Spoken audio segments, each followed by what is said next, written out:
করেছে, জিজ্ঞেস করছে রকিদার ব্যাচে পড়তে যাবি তো? টিউশন, জীবন থেকে যে শিক্ষাটা পাওয়া যায় না সেটা রকিদার টিউশন। আর হ্যাঁ, শিক্ষা না কেউ কাউকে দিতে পারে না, ওটা অর্জন করতে হবে।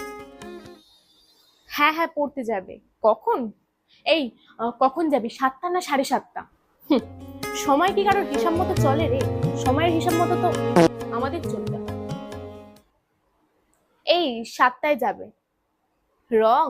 এই সিম্মি, কি রঙের জামা পরে যাবি রে? বাইরের রংটা তো আসল রং না রে, মনের রংটাই তো আসল রং, কারো সাদা কারো কালো। এই রিমি, একটু ধর তো। শোন, এই যে কবি কবি ভাবটা দেখাচ্ছিস না, কানের গোড়ায় এমন চড় মারবো না এই কবি কবি ভাব বেরিয়ে যাবে, বলে দিলাম। আর একবারও এইভাবে কথা বলে দেখ।